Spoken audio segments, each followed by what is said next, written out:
संतन के संग लाग रे कैलाश की बनेगा सुगन में लाग रे तेरी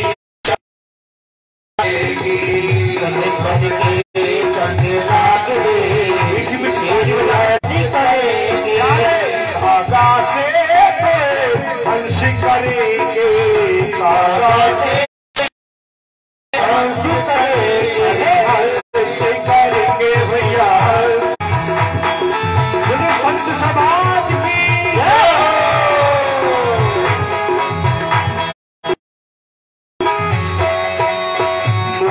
दिशा में बहुत दिन सोयो श्री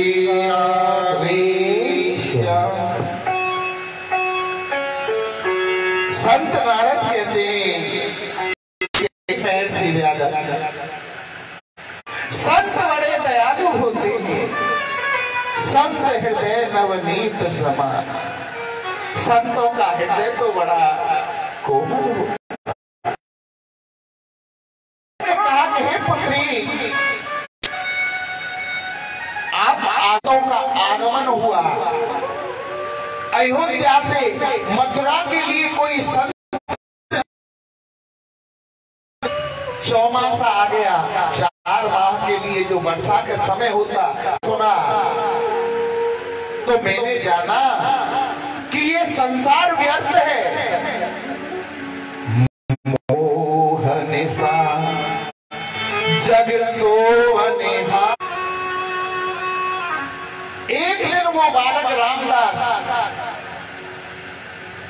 अपनी माता से कहने लगा कि हे मैया हम तो वन में जाएंगे हमें इस जगत में अभी तुम छोटे हो उन 3 ऋणों को छुड़ाना होगा। मातृ ऋण पितृ ऋण और आचार्य ऋण। मनुष्य का अगर सच्चा गुरु कोई है तो सबसे पहले माता है। मातृ देवो भव पितृ देवो भव आचार्य देवो भव। पहले नंबर पर मनुष्य का पिता तुम्हारे है नहीं माता है। पहले उसकी सेवा करो उसका ऋण चुकाओ। माता का ऋण मनुष्य के जीवन पर बहुत बड़ा होता है। मनुष्य लाख परंतु माँ के ऋण को नहीं उतार पाता है। माँ आखिर माँ होती है। पूत कपूत सुने बहुत पहले माता सुनी न को माता। कोई ऐसी माता नहीं है जो कुमार जो माता जाए तो हम मने नहीं करते। जाकर के तुम खूब तपस्या करना। बालक रामदास कहने लगा कि हे गुरुवर मुझे आप कोई गुरु मंत्र वचन देता हूं जब मेरी माता का शरीर पूरा हो। भगवते तुभ्यं वासुदेवाय धीमहि अर्थात ओम नमो भगवते वासुदेवाय। गुरुओं ने उस बालक रामदास को दे दिया। जब करूंगा ऐसा उसे नहीं सोचना चाहिए था। एक दिन उस बालक रामदास की माता गौ का दूध निकालने के लिए जाती है।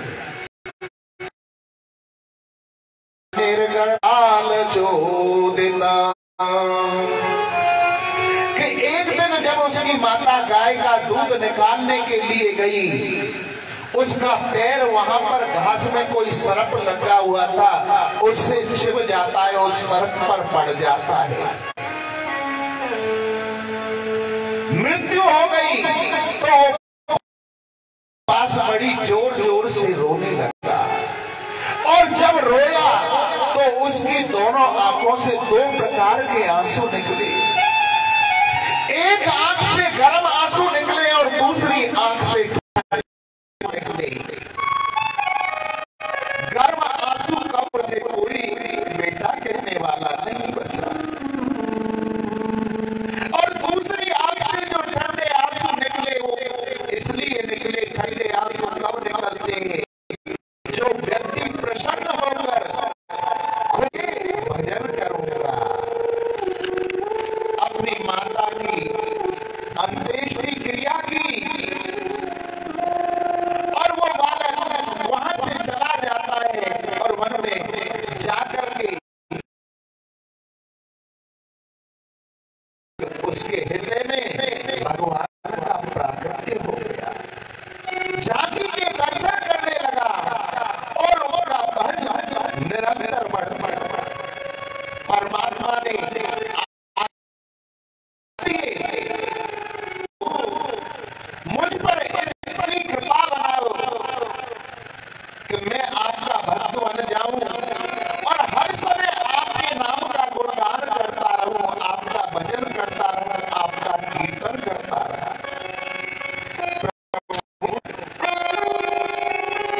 नारद जी।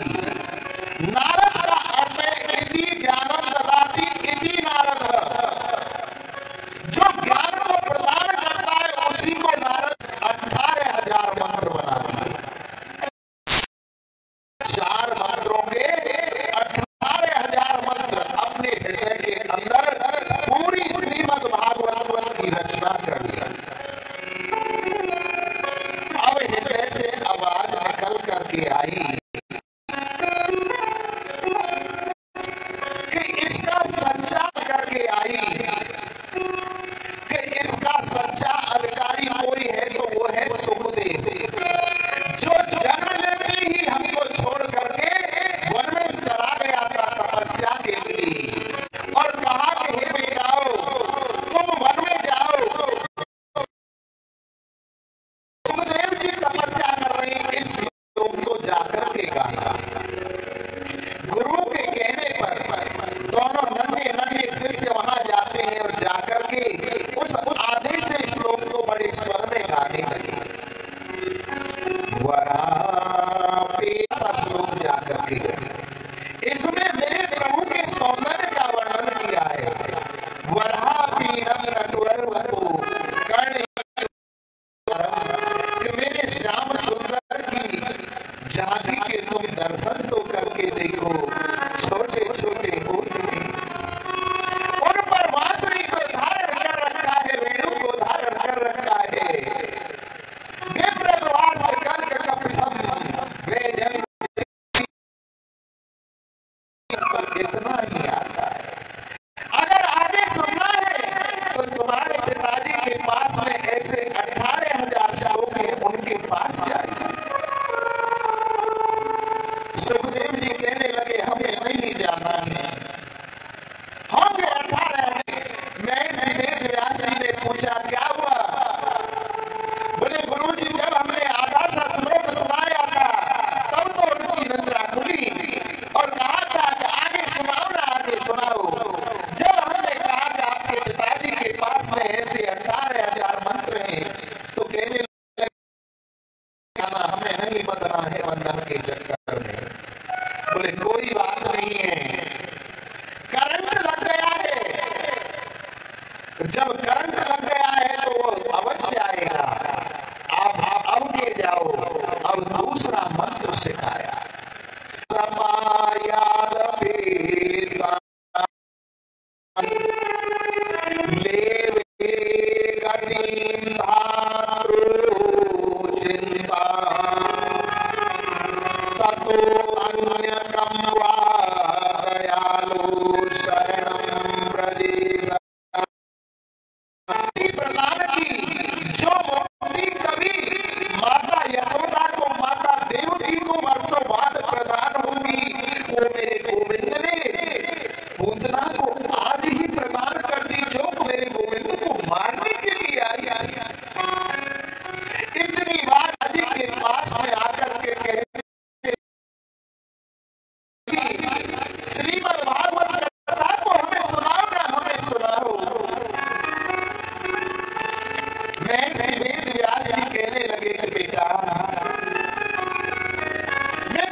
वहां जाकर के ये नहीं कहते भिक्षा नहीं, एक गऊ का दूध जितनी देर में निकलता है इतनी देर एक द्वार पर खड़े रहते हैं, अगर वहां से भिक्षा करके वापस आ जाते हैं।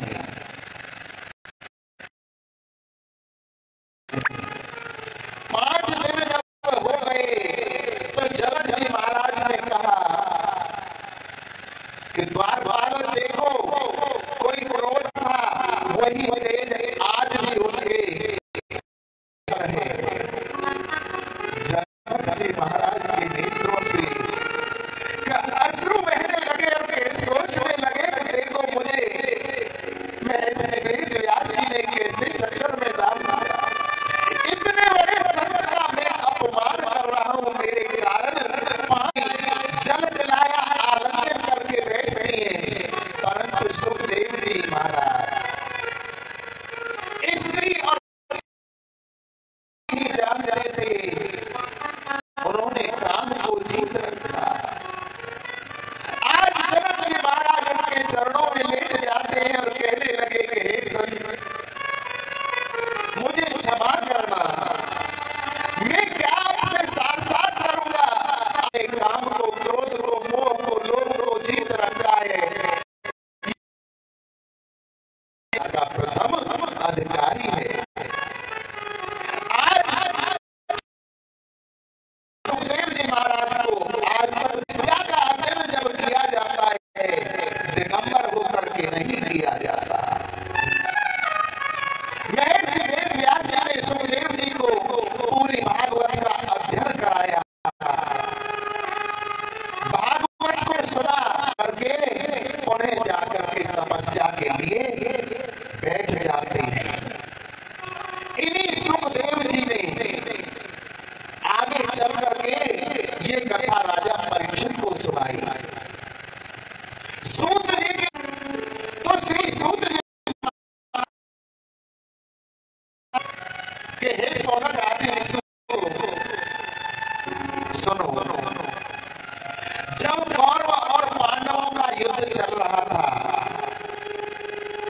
सारे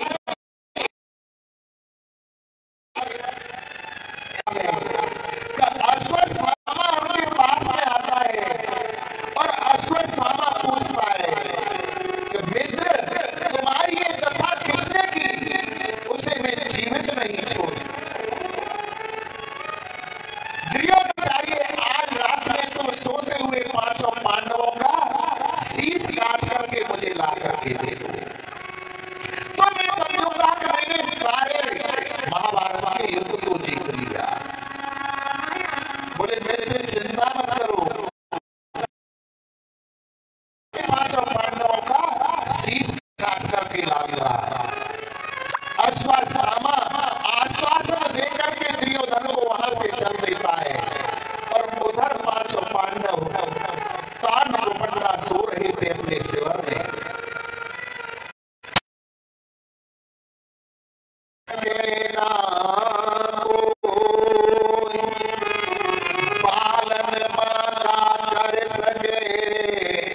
जो जग बेरी हो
अर्जुन गोविंद की शरण में चले गए और जाकर के कहने लगे, कृष्ण कृष्ण महाभाव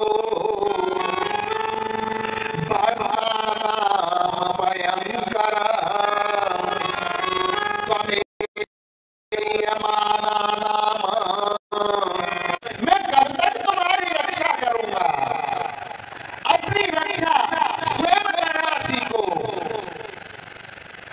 कभी कभी विष की औषधि विष होता है, लोहे को लोहे से काटा जाता है, वो छोड़ दिया। दोनों ब्रह्मास्त्र आपस में टकराते हैं, बड़ी भारी भयंकर ध्वनि हुई और दोनों अस्त्र टकराकर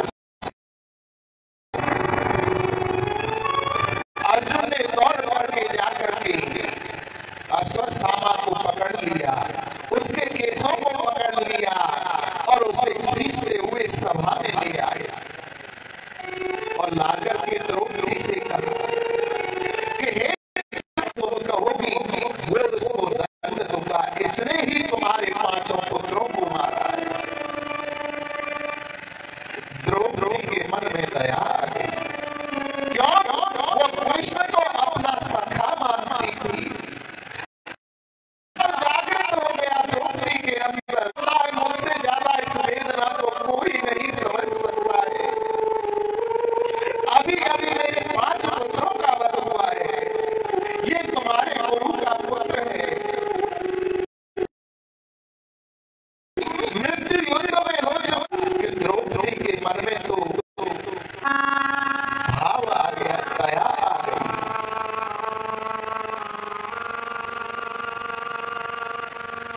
अर्जुन युधिष्ठिर जी से पूछता है कि भाई शास्त्र कहता है कि बालक का हत्यारा उसे हत्यारे का बदला हत्या है, इसको धर्म के अनुसार मृत्यु दंड मिलना चाहिए। इतने में भीमसेन कहने लगा, अरे अर्जुन, या तो तू इसे मार दे। में खड़े हुए थे कोने में, अर्जुन उनकी शरण में गया और जाकर के कहने, मेरा मार्गदर्शन करो, मैं क्या करूं? तो गोविंद कहने लगे, ब्रह्मबंधुर्हर्तव्य,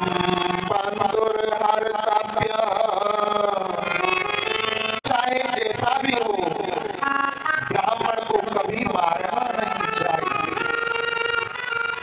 और बालकों का हत्यारा चाहे कोई भी हो, उसे छोड़ना नहीं चाहिए। तो हे अर्जुन, इस ब्राह्मण को छोड़ दो और बालक हत्यारा होने के कारण इसका वध भी कर दो। कृष्ण की ऐसी आवाज सुन करके पूरी सभा में सन्नाटा गया। छोड़ दो, इसे मार भी दो। गोविंद कहने लगे कि हे भीमसेन, पूजयिते प्रसकल गुणहीना,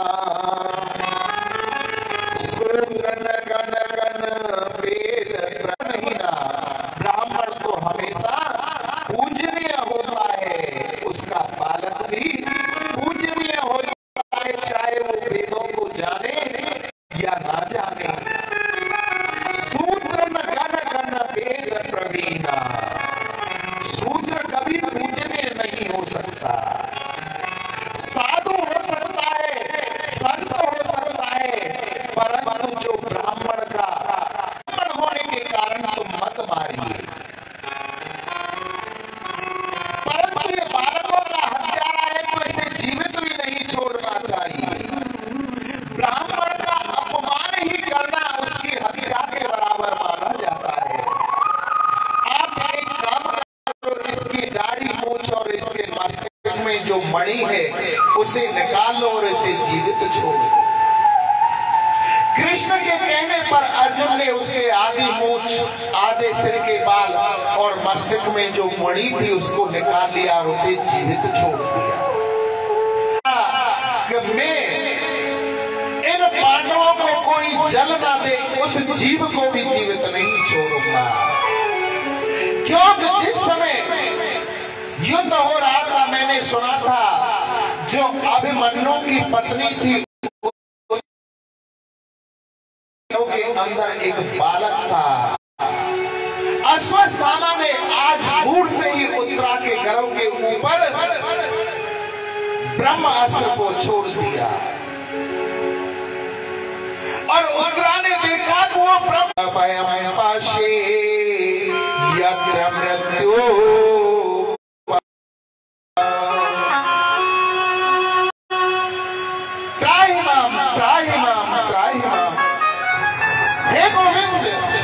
ब्रह्मास्त्र जलाकर मुझे भस्म कर दे, इसकी मुझे चिंता नहीं है। मेरी मृत्यु बेशक हो जाए, परंतु मेरे उदर में जो पानी में तुम मात्र शक्ति भाव ला। जैसे ही उत्तरा अपने मन में मात्र शक्ति भाव लाती है, मेरे प्रभु ने सूक्ष्म रूप धारण किया और उत्तरा के उदर और जाकर के वहां पर इसने जन्म नहीं लिया, गर्भ के अंदर ही भगवान के दर्शन कर लिए। जब उस बालक पर शस्त्र का प्रहार हुआ, अस्त्र से उसकी रक्षा करने के लिए बालक राजा परीक्षित था, जिसने गर्भ के अंदर ही गोविंद के दर्शन कर लिए थे। भाव में गोविंद बाहर खड़े हैं और दूसरे कुंती उसी क्षण समझ गई कि प्रभु ने, कृष्ण ने ही मेरे पोते को बचाया है। कहने लगी, कुंती कहने लगी, तुमने मेरे पुत्रों की रक्षा की, तुमने ही उत्तरा के गर्भ की रक्षा की, उसके शिशु की रक्षा की है। तुम भगवान को भी आवेश आ गया। कहने लगे, कहाँ बुआ, मांग लो और जो मांगोगे सो दूंगा। सर्वप्रथम बारी आई युधिष्ठिर की। गोविंद, मुझे तो केवल इतना दे दीजिए कि मेरे जीवन पर कितनी भी विषम परिस्थिति आ जाए, परंतु मैं सत्य से नहीं डरूं, सत्य पर रहूं। भीमसेन की बारी आई। भीमसेन कहने लगे कि हे तुम्हारी याद बनी रही। अर्जुन ने कहा कि हे गोविंद, मेरा तो आपके साथ में गुरु और शिष्य का नाता है। ये गुरु शिष्य का नाता हमेशा मेरे ऊपर बना रहे, इतनी कृपा मेरे ऊपर कभी भी मेरे हृदय से ये सखा सखी का भाव न निकल पाए, इतनी कृपा मेरे ऊपर बनाए रखना। नकुल सहदेव कहते हैं कि हे द्वारकावास, उसको वो देते रहे।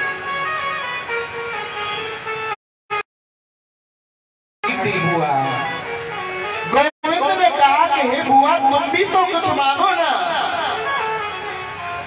कुंती कहने लगी कि हे गोविंद, क्या मांगो? मांगता तो वो है जिसके पास कुछ ना हो। तुम मन मांगे ही मुझे। जगत गुरु भगवतो दर्शनम यस्यादः पुनः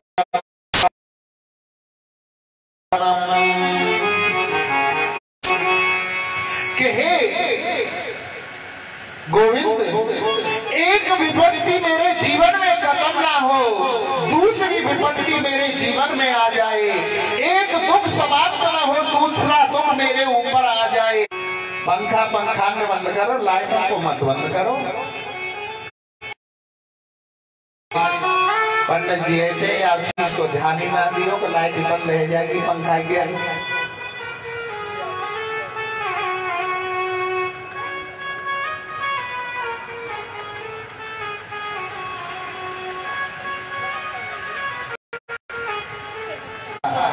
मथुरा में सूरसेन के यहाँ इनका बचपन का नाम था कुंती का प्रथा। जन्म लेते ही कुंती भोज आ गए और सूरसेन से कि इस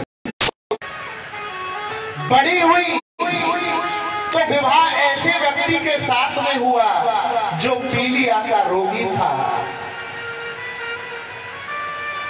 और वो भी ऐसा व्यक्ति था कि जिसे श्राप लगा हुआ था कि जिस दिन भी युधिष्ठिर, पवन पुत्र भीम, इंद्रदेव के पुत्र अर्जुन और अपनी सौत के लिए, मांद्री के लिए अश्विनी कुमारों का आह्वान किया, जिससे नकुल सहदेव पैदा हुए।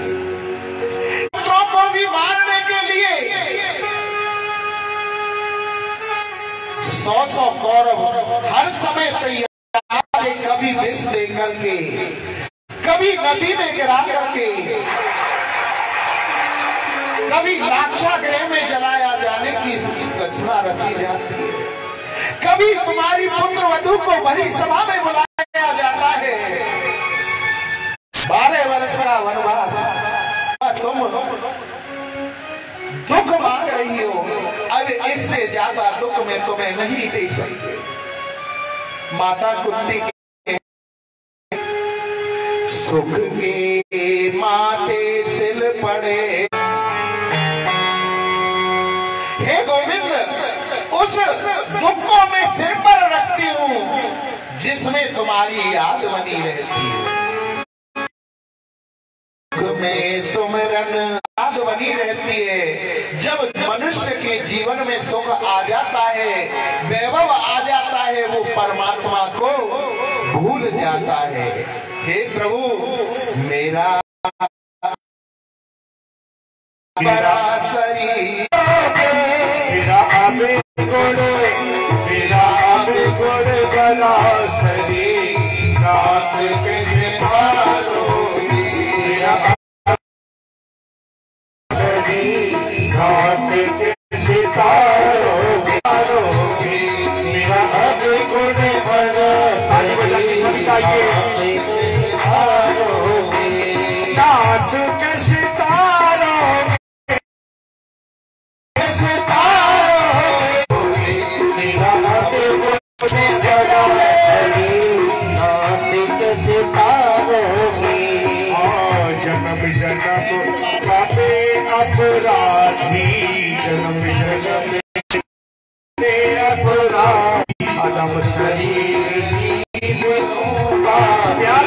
अधम शरीर जीव हो पापी, अधम शरीर जीव हो पापी, हो बेगुर बेदीन आग कैसे मेरा अभिगुण बड़ा शरीर आग कैसे तारोगे, मेरा अभिगुण बड़ा शरीर कैसे तारोगे। तुलसिया रविदास नहीं में, तुलसीदास नहीं जाए, तुलसीदास रविदास नहीं जाए, तुलसीदास रविदास नहीं, अरे आदमी कोई दास नहीं जाए, आदमी कोई दास नहीं, बड़ा शरीर रात कैसे तारोगे, मेरा अभिगुण बड़ा शरीर रात कैसे तारोगे। अरे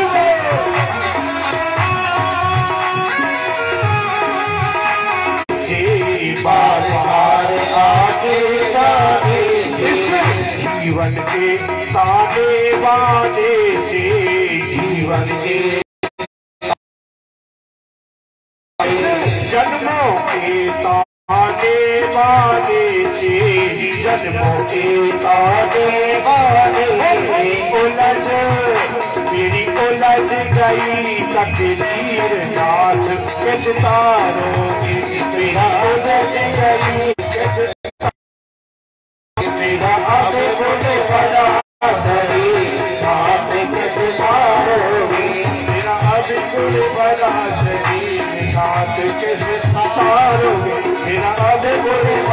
सही घाट किस आओगे।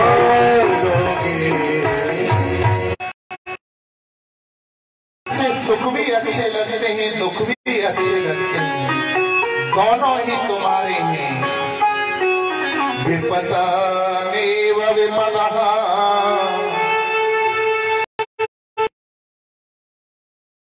संपदा। विपत्ति तो यही है कि हम परमात्मा को भूल जाते हैं। के हनुमंत विप्रत प्रभु सोई, भजन न सुमरते। सब कुछ है, इन दुखों के कारण ही तो हम आपको याद करते हैं। और जब जब हमारे जीवन पर ये विपत्ति आई, हमने आपको याद किया, तब तब आपने हमारी रक्षा की। तो ऐसी विपत्ति, परंतु युधिष्ठिर जी तो कृष्ण को अपने मामा का लड़का मानते थे। उनके हृदय में ये भाव था कि कृष्ण माँ के लड़के। जो गीता का ज्ञान कृष्ण ने अर्जुन को दिया, वही ज्ञान आज रात्रि में युधिष्ठिर को दिया, परंतु युधिष्ठिर की समझ में नहीं आया। क्योंकि जब तक रणभूमि में वानों की सैया के ऊपर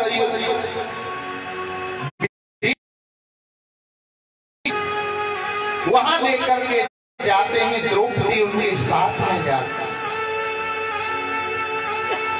जाकर के भीष्म पितामह को कृष्ण ने प्रणाम किया कि हे भीष्म पितामह, मैं वसुदेव पुत्र कृष्ण आपके चरणों में दंडवत कि हे गोविंद आप बड़े दयालु। तो कृष्ण कहने लगे कि हे पितामह,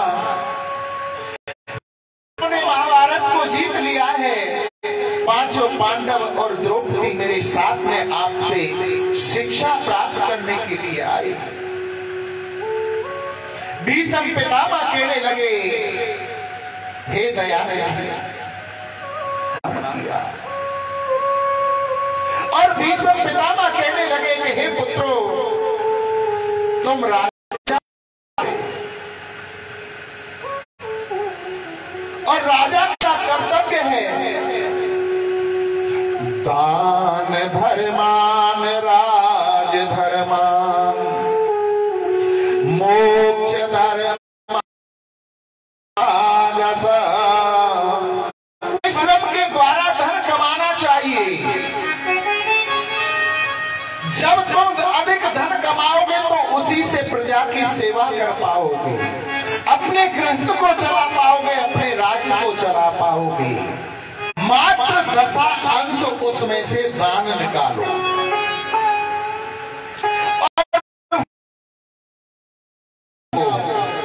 कन्यादानम महादानम। कन्या के विवाह में, गरीब की कन्या का विवाह हो रहा है, जी खोल करके दान दो। गौशाला, धर्मशाला, धर्म कार्यों में खर्च करिए। तन पवित्र सेवा किए, धन पवित्र कर दान। धन पवित्र कर दान, जो हमारा धन है वो कब पवित्र होगा? अगर उसमें से हम समय समय पर दान करते रहेंगे तो वो पवित्र रहेगा, नहीं तो उसमें ऐसा जंग लगेगा, ऐसा जंग लगेगा। वो पैसा हारी बीमारी में डॉक्टरों के पास। जब हम प्रभु की कथाओं को सुनेंगे, भगवान का भजन सुनेंगे, भगवान के नाम का स्मरण करेंगे, तो हमारा मन पवित्र होगा। श्रमेत होत कल्याण, जो इन 3 का तीनों लोकों में कल्याण होता है।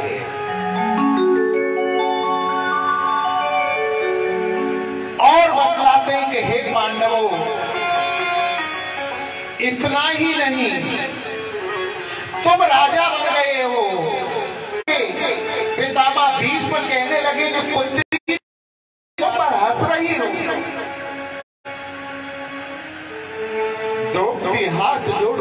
कहने लगी कि हे पितामह, आज तो तुम बड़े ज्ञान की बात कर रहे हो। पापा उस दिन कहा गया था ये ज्ञान तुम्हारा, अगर आप एक बार मना कर देते, क्या हिम्मत थी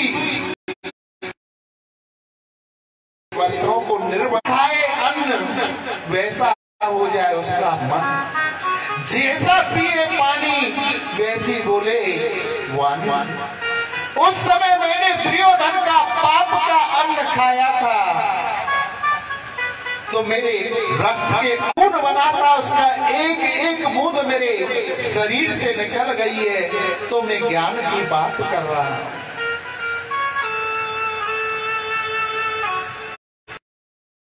तो पुत्री,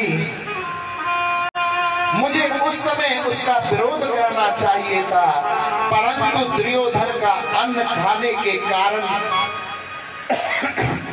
मेरी मति उस समय नहीं चल पाई। द्रौपदी कहने लगे कि नहीं पितामह, अगर तुम्हारी शरण में आ जाए तो उसे भी क्षमा कर देना। उनको शिक्षा प्रदान की और पांडवों से कहा कि हे पांडव, पीछे हो जाओ, अपना मान भले टल जाए पर भक्त का मान टलने ना पाए। आप तो इतने दयालु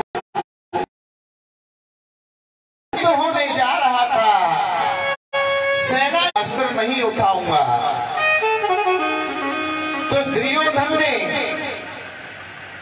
आपकी सेना को मांग लिया और पांडवों ने आपको मांगा।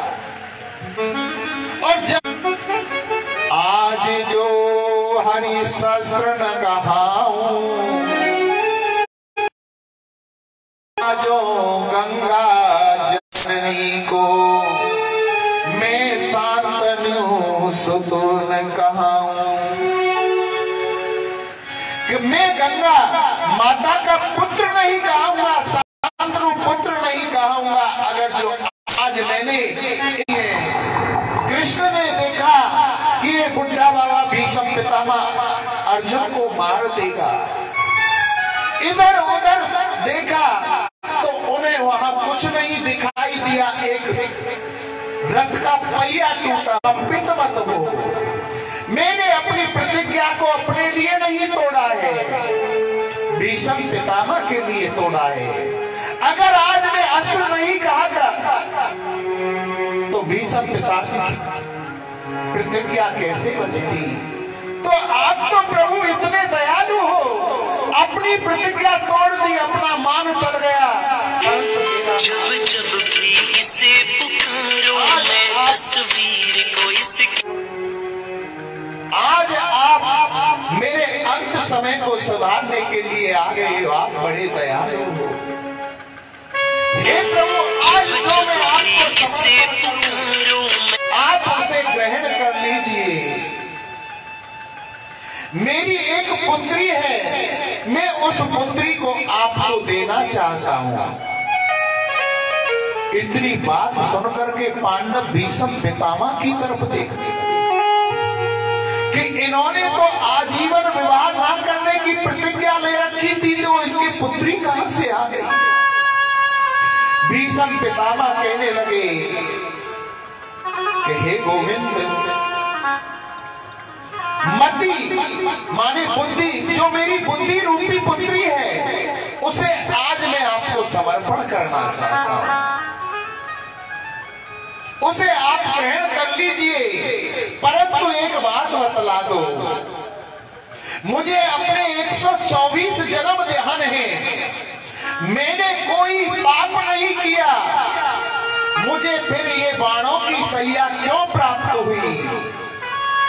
गोविंद कहने लगे कि हे पितामह, आपको अपना 125वां जन्म याद नहीं है, वो मुझे याद है। उसमें भी आप राजा थे, बड़े धर्मात्मा थे, कभी कोई पाप नहीं करते थे। एक समय अपनी सेना के साथ में आप जंगल के मार्ग से दूसरे प्रदेश जा रहे थे कि मार्ग में एक दुमई सांपन होती है, दुमई जिसके दोनों तरफ मुंह होते हैं, उसकी बहुत मंदी चाल होती है। अगर वो पूरा दिन चले तो मुश्किल से आधा किला चल पाती है, इतनी मंदी चाल होती है उस दुमई की। वो दुमई मार्ग को पार कर रही थी और पीछे से आपकी सेना आ रही थी, आगे आगे आप चल रही थी। आपने देखा कि ये दुमई मेरे हाथी घोड़ी सेना के नीचे कुचल करके मर जाएगी। आपके मन में दया आई, उसे बचाने के लिए आपने एक चाबुक से उसे उठाकर एक तरफ फेंक दिया, उसके प्राणों की रक्षा करने के लिए। परंतु आपने ये नहीं देखा कि वो दुमई जाकर के कहां पड़ी। जब आपने उस दुमई को एक तरफ उठा करके फेंका तो वो दुमई जाकर के एक बेरिया के पेड़ के ऊपर, जिसमें बेर लगते हैं ना, उस बेरिया के पेड़ के ऊपर जाकर के गिर गई। और बेरिया के जो कांटे होते हैं वो सीधे नहीं होते, टेढ़े और बड़े नुकीले होते। वो दुमई उसमें जाकर के फंस गई और तड़प तड़प के उसमें से छूटना चाहती है, परंतु और कांटों में उलझ जाती है। उसका प्राण हो गया। उसी के कारण तुमको ये वाणों की सैया मिली है। भीष्म पितामह कहने लगे कि हे गोविंद, तो इसी जन्म में क्यों मिले? और भी तो मेरे 124 जन्म हुए थे, उनमें भी तो मिल सकते थे। तो गोविंद कहते हैं कि हे पितामह, और जन्मों में तुमने पाप का साथ नहीं दिया, इस जन्म में पाप का साथ दिया, पाप का अन्न खाया, दुर्योधन का साथ दिया, तो इस जन्म में तुम्हें वो भोगना पड़ा। वैसे तो भीष्म पितामह को इच्छा मृत्यु का वरदान था। भीष्म पितामह कहने लगे कि हे गोविंद, मेरी पुत्री को, मति को, अर्थात मेरी बुद्धि को स्वीकार करो। इस बुद्धि को मैं आपको समर्पण करके आप में अंतर ध्यान होना चाहता हूं। कृष्ण कहने लगे कि हे पितामह, अगर तुम कहो तुम्हें इच्छा मृत्यु का वरदान है तो मैं ठीक कर देते हैं कि नहीं, न सोना काम आएगा, न चांदी काम आएगी। सज धज कर जब मौत की शहजादी आएगी, न सोना काम आएगा, न चांदी आएगी। न सोना काम आएगा, न चांदी आएगी। सज धज कर जिस दिन मौत की शहजादी आएगी, शहजादी आएगी। न सोना काम आएगा, न चांदी आएगी। न सोना काम आएगा, न चांदी आएगी।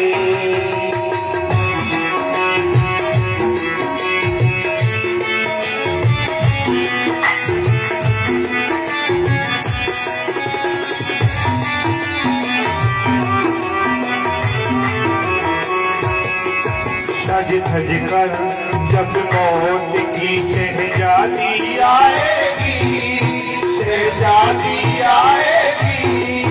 ना सोना काम आएगा, ना चांदी आएगी। ना सोना काम आएगा, ना चांदी आएगी। छोटा सा तू कितने बड़े अरमान है तेरे, छोटा सा तू कितने बड़े अरमान है तेरे। छोटा सा तू कितने बड़े अरमान है तेरे। छोटा सा तू कितने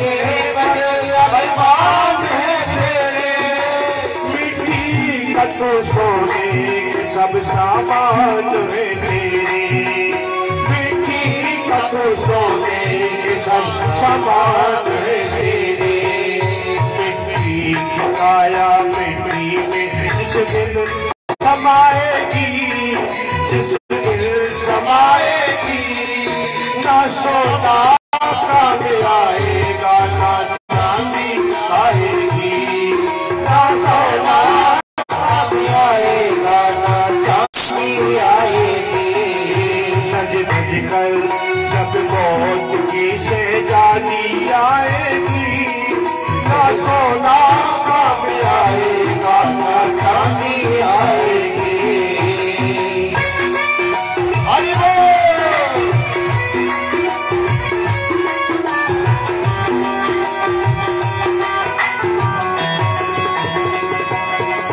पंछी है तू तोड़ पिंजरा छोड़ के उड़ जा, छोड़ के उड़ जा, छोड़ के उड़ जा। ओ पंछी है तू तोड़ पिंजरा छोड़ के उड़ जा, जी छोड़ के उड़ जा, छोड़ के उड़ जा। माया महल ये सारे बंधन छोड़ के उड़ जा, माया महल ये सारे बंधन तोड़ के उड़ जा।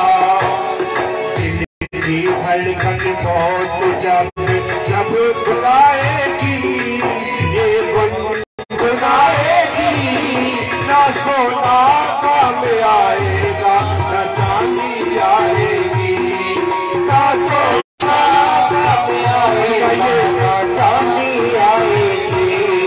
सज धज कर जब मौत की शहजादी आएगी, शहजादी आएगी, ना सोना काम आएगा ना चांदी आएगी।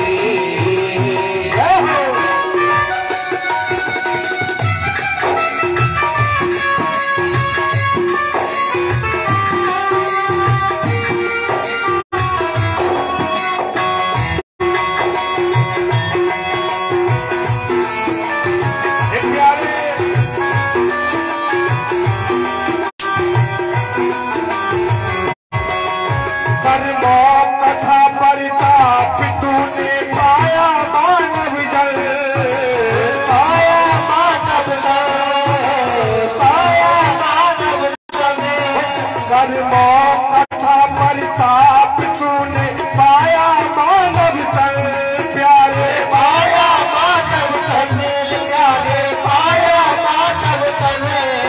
अब पाप में डूबा है जो सूरत तेरा ये मल, अब पाप में डूबा है जो सूरत तेरा ये मल। ये पाप गैया तुझको एक दिन डुबाएगी, एक दिन डुबाएगी, ना सोना काम आएगा ना चांदी आएगी, ना सोना काम आएगा ना चांदी आएगी। सज धज कर जब मौत की शहजादी आएगी, शहजादी आएगी, ना सोना काम आएगा ना चांदी आएगी, ना सोना काम आएगा ना चांदी आएगी। ओ ना सोना काम आएगा ना चांदी आएगी। मांगे बिहारी लाल की जय, जय जय श्री राधे श्याम। हे द्वारकाधीश, हे गोविंद, क्या करूंगा इस जिंदगी को लेकर के। न सोना काम आएगा न चांदी काम आएगी। आज कितना बड़ा सौभाग्य है मेरा कि जब मेरा अंत समय है और तुम मेरे सामने हो। देहांत काले तुम सामने हो, मुरली बजाते मन को लुभाते। यह गीत गाकर नाथ प्राण तन से त्यागो, गोविंद दामोदर माधवेति। इससे अच्छी मृत्यु तो मेरी हो ही नहीं सकती। अमलात्मा विमलात्मा संत महात्मा जो हर समय इस बात का भजन करते हैं कि जब हमारा अंत समय हो राम नाम मुख से निकल जाए। और आज प्रभु आप साक्षात मेरे सामने हो तो ऐसी सुंदर मृत्यु को मैं कैसे त्याग सकता हूं। देखते ही देखते प्रभु की ओर भीष्म ब्राह्मण अपने प्राणों का अंत कर लिया। उनकी अंत्येष्टि क्रिया कराई, पांडवों को राजगद्दी पर आसीन किया और पांडवों से विदा लेकर के द्वारकाधीश अपनी द्वारका को आ जाते हैं और आकर के वहां सबसे पहले अपने माता पिता के चरणों में दंडवत प्रणाम करते हैं, शीश रख करके प्रणाम करते हैं। अभिवादनशीलस्य नित्यं व्रतोपसेवने, चत्वारि तेषा प्रधन्ते आयुर्वेद्याय सुबलम्। जो अभिवादनशील होते हैं, जो अपने से बड़ों को प्रणाम करते हैं, दंडवत करते हैं, उनकी चार चीजों की वृद्धि होती है, आयु, विद्या, यश और बल। आज गोविंद ने अपने माता पिता के चरणों में दंडवत प्रणाम किया। द्वारका वासियों से पूछा तुम्हें कोई तकलीफ तो नहीं है? बड़े आनंद से रहने लगे। उधर हस्तिनापुर में उत्तरा के गर्भ में जिस बालक की रक्षा की थी उस बालक का जन्म हुआ। जब उस बालक ने जन्म लिया तो वो बालक इधर उधर जगत के लोगों को देखने लगा। उन्हें गोविंद दिखाई नहीं दिए कि जिस परमात्मा ने जाकर के मेरी गर्भ में रक्षा की थी, इस भीड़ में तो वो दिखाई नहीं दे रहा है। वो बालक रोने लगा। सूचना द्वारकाधीश के पास में पहुंची को उत्तरा ने पुत्र को जन्म दिया है। तो गोविंद को कुर्ता टोपी लेकर के आए और जब गोविंद ने परीक्षित को अपनी गोद में लिया तो वो बालक परीक्षित खिलखिला करके हंसने लगा कि यही तो वही जिन्होंने मेरी गर्भ में रक्षा की थी।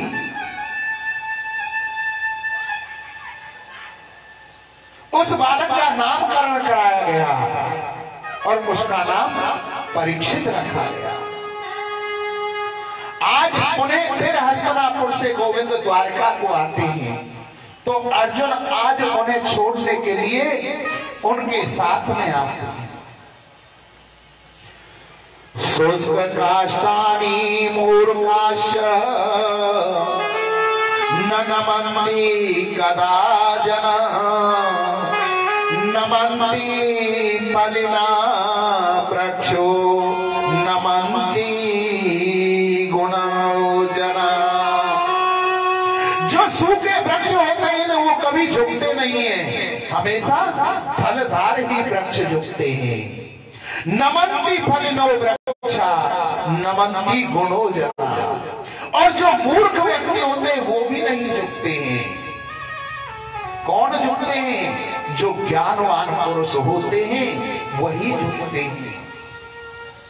जब अर्जुन को लेकर के अपने साथ में हस्तिनापुर में आए, यदुवंशियों को श्राप लग गया, आपस में लड़ने जड़ने लगे और परिणाम ये हुआ कि संपूर्ण यदुवंशी आपस में मारे जाने लगे।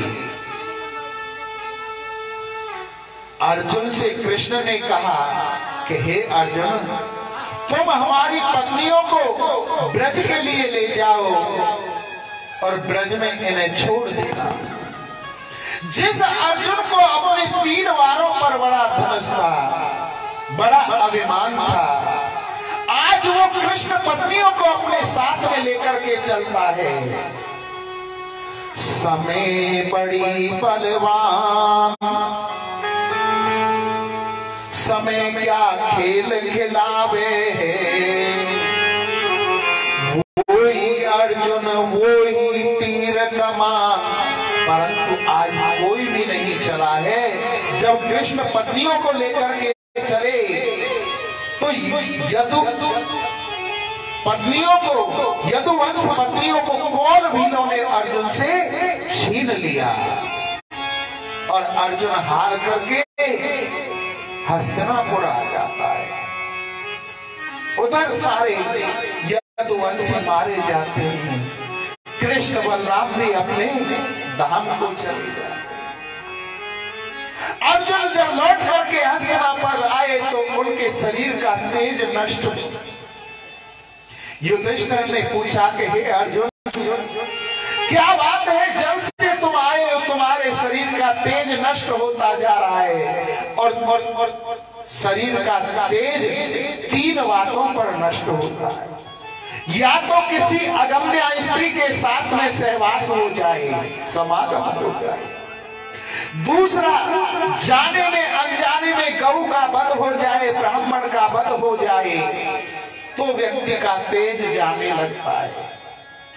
तीसरा, जिसके बगैर हम एक क्षण नहीं रह सकते, ऐसा व्यक्ति अगर हमें छोड़ करके चला जाए तो इन तीनों में से तुम पर क्या कार्य हो गया। आज अर्जुन युधिष्ठिर जी के चरणों में गिर गए और कहने लगे कि भैया, जिस गोविंद के बगैर हम एक क्षण भी नहीं रह सकते थे, वो गोविंद हमको छोड़ करके अपने धाम को चले गए। माता कुंती ने जब ये बात सुनी, राम राम राम कही राम, जैसे राम राम कहते हुए दशरथ जी ने अपने प्राणों को त्याग दिया था, आज माता कुंती ने कृष्ण कृष्ण कृष्ण कहते हुए अपने प्राणों का त्याग कर दिया और अपने मंत्री को बुलाया कि अब जब हमारे गोविंद ही हमको छोड़ करके चले गए तो हमें भी नहीं रहना है। 5 वर्ष का था बालक परीक्षित, उसको राजगद्दी पर आसीन किया और कहा कि बेटा तुम राजपाट को संभालो। तो परीक्षित कहने लगा कि बाबा, मैं तो अभी बहुत छोटा हूं, मैं कैसे इस राजपाट को संभाल पाऊंगा। बोले मंत्रीगण तुम्हारी सहायता करेंगे। परीक्षित कहने लगा प्रभु बाबा, मुझे कुछ शिक्षा प्रदान करो। बोले बेटा, सबसे पहली शिक्षा तो यह है कि आंखों के सामने कभी भी पाप होते हुए मत देखना, उसका डट करके तुम्हें मुकाबला करना है। दूसरा, अगर तुम्हारी शरण में शत्रु भी आ जाए तो उसे भी क्षमा कर देना। तीसरा, अतिथि सत्कार, गौ सत्कार और संत सत्कार हमेशा करना, कभी इनका अपराध मत करना। आज 5 पांडव परीक्षित को शिक्षा देकर वहां से चल दिए। द्रौपदी और 5 पांडव साथ में वहां से घर से निकले। द्रौपदी और 4 पांडव, भीम, अर्जुन, नकुल, सहदेव, इनका तो बीच में ही प्राणांत हो गया। सह शरीर तो केवल युधिष्ठिर ही स्वर्ग हो गए और उन्हें भी एक क्षण के लिए नरक को देखना पड़ा था। किस कारण? तो उन्होंने कहा था कि अश्वस्थामा मारा गया, न जानाती गजह तो मनुष्य, हाथी के मनुष्य में नहीं था। इसके कारण उन्हें भी जाना पड़ा। परीक्षित जी महाराज धीरे धीरे बड़े हुए। लाल्यते पंचवर्षाणि 10 वर्षाणि ताड्यते प्राप्ते तु 16 वर्षे पुत्रमेत्रवदाचरेत्। 5 वर्ष तक बालक का लालन पोषण करना चाहिए। 10 वर्षाणी ताड्यते, जब बालक 10 वर्ष का हो उसे थोड़ी ताड़ना भी देनी चाहिए जिससे गलत मार्ग पर न जाए। प्राप्ते तू 16 वर्षे, जब वो पिता अपने पुत्र को अपना मित्र मानने लगेगा उसका पुत्र कभी गलत मार्ग पर नहीं जाएगा। परीक्षित जी महाराज बड़े हुए, इनका विवाह हुआ। इनकी पत्नी का नाम था इरावती। इनके संतान हुए, बड़े पुत्र का नाम जन्मेजय था। जब वो बालक बड़े होने लगे थोड़ा थोड़ा कलयुग का प्रभाव आने लगा था। और कलयुग के राजा कौन हैं? सहायता करते रहे थे प्रत्यक्ष अप्रत्यक्ष रूप। अगर कोई सच्चा भक्त हुआ है प्रभु राम का या कृष्ण का तो वो हनुमान जी महाराज हैं। कलयुग में सिद्धि है तुम्हारी।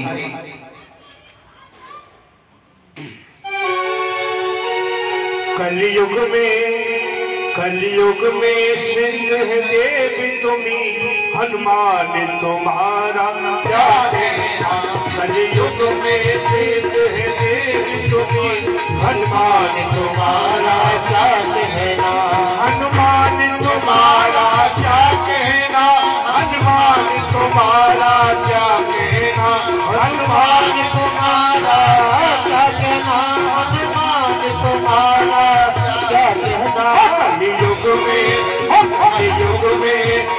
कलयुग में सिद्ध है देव तुम्ही, हनुमान तुम्हारा क्या कहना। कलयुग में शिव देव तुम्ही, हनुमान तुम्हारा क्या कहना।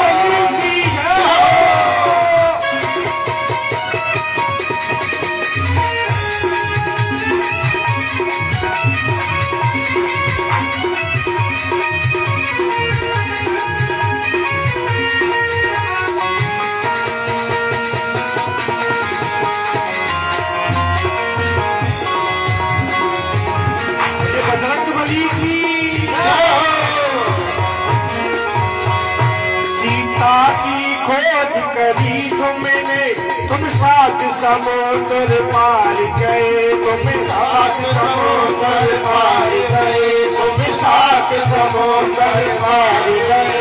सीता की खोज करी तुमने, तुम 7 समुद्र पार गए। तुम 7 समुद्र पार गए, तुम 7 समुद्र पार गए। को किया शमशान प्रभु, बलवान तुम्हारा क्या कहना। कलयुग में सिद्ध है देव तुम्ही, भगवान तुम्हारा क्या कहना। हनुमान तुम्हारा क्या कहना, बजरंगी तुम्हारा क्या कहना, बलवान तुम्हारा क्या कहना, हनुमान तुम्हारा क्या कहना। कलयुग में सिद्ध है देव तुम्ही, बजरंगी तुम्हारा क्या कहना। कलयुग में सिद्ध है देव तुम्ही, भगवान तुम्हारा क्या कहना।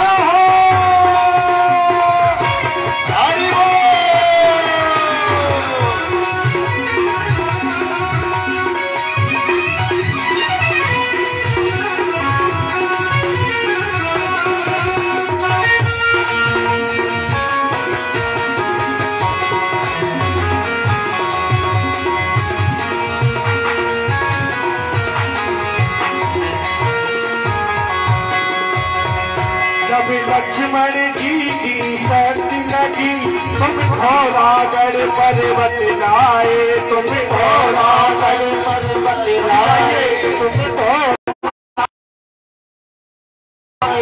जब लक्ष्मण जी की शर्त लगी तुम घोड़ागढ़ पर्वत लाए, तुम घोड़ागढ़ पर्वत लाए, तुम घोड़ागढ़ पर्वत लाए।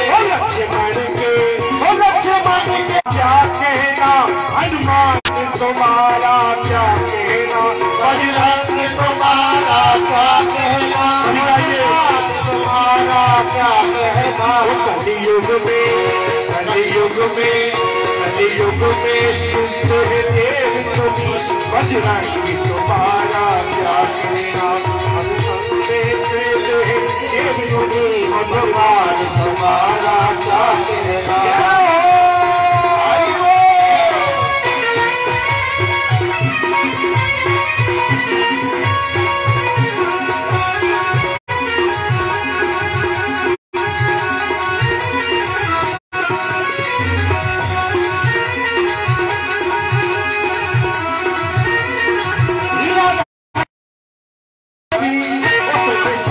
शिरोमणि हो जग में, तुम वीर शिरोमणि हो जग में, तुम वीर शिरोमणि हो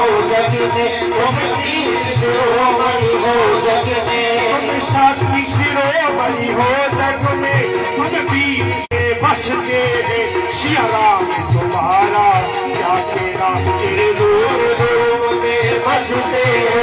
सिया राम तुम्हारा क्या कहना। युग में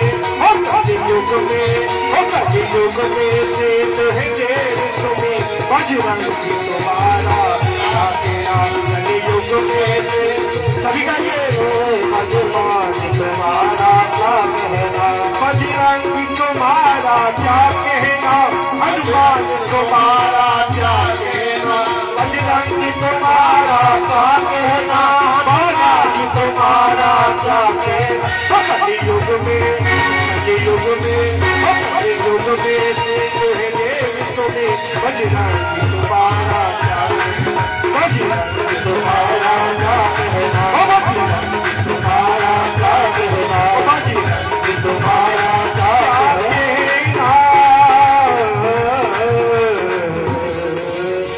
पुली बालाजी महाराज की, बजरंगबली की, रामचंद्र जी महाराज की जय।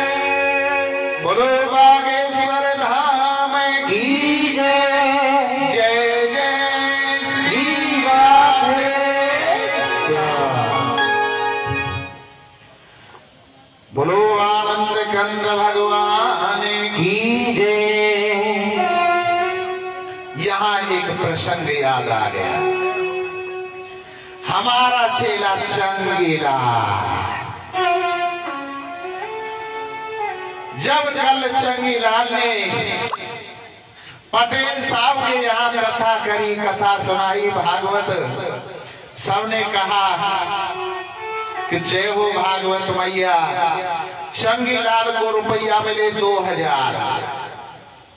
अब तो चंगीलाल उन 2000 रुपया ने लेके टिल्लू गुरु के पास चले गए, दोबारा लौट गए काशी में।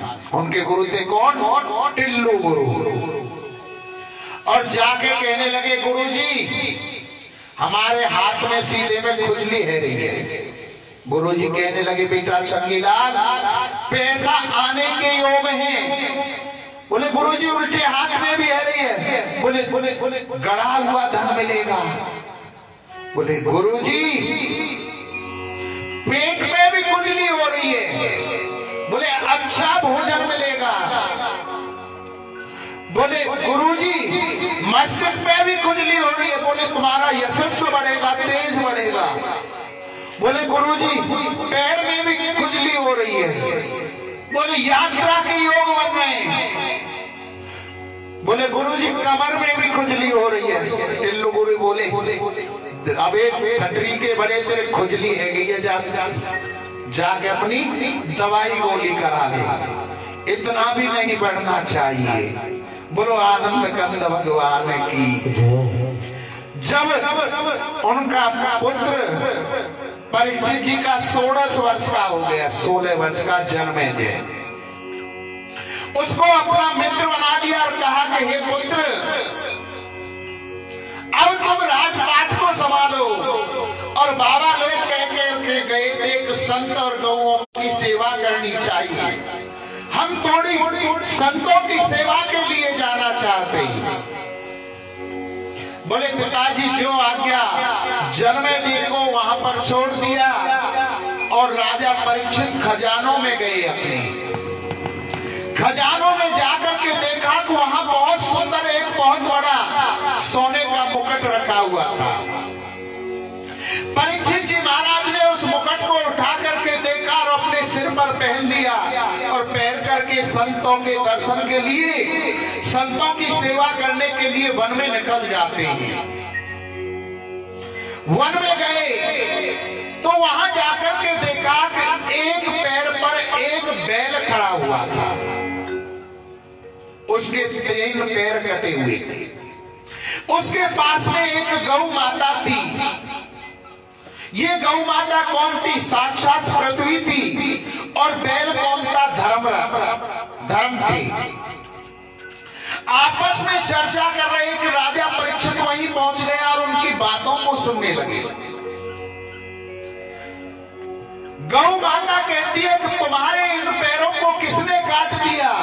जब सतयुग था, दया धर्म आदि 4 पैर थे, भक्ति आदि, परंतु कलयुग के आते आते 3 पैर कट गए, केवल एक चरण बचा था। उसे भी कलयुग काटना चाहता था। पृथ्वी पूछती है बैल से, तुम्हारी ये दशा किसने की? तो बैल कहता है मैं किसका दोस्त हूं? कर्म प्रधान वेश्वर चिराखा, जो जस करई सो तस फल चाखा। कोहुन काहू सुख कर दाता, निज कर कर्म भोग सब भ्राता। मैं किसका दोस्त हूं? कर्म प्रधान विश्व रच राखा। परमात्मा ने कर्म प्रधान इस देश को बनाया है। जो जैसे कर्म करे सो फल चाखा, जो जैसा कर्म करता है उसे वैसा फल पाना पड़ता है।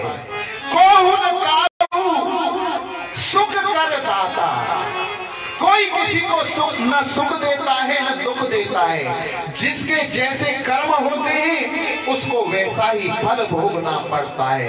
निज कर्म भोग सब भ्राता, अपने कर्मों का फल सबको भोगना पड़ता है। किसी जन्म का मेरा ऐसा फल रहा होगा, कर्म रहा होगा, जिसका फल मुझे आज भोगना पड़ रहा है।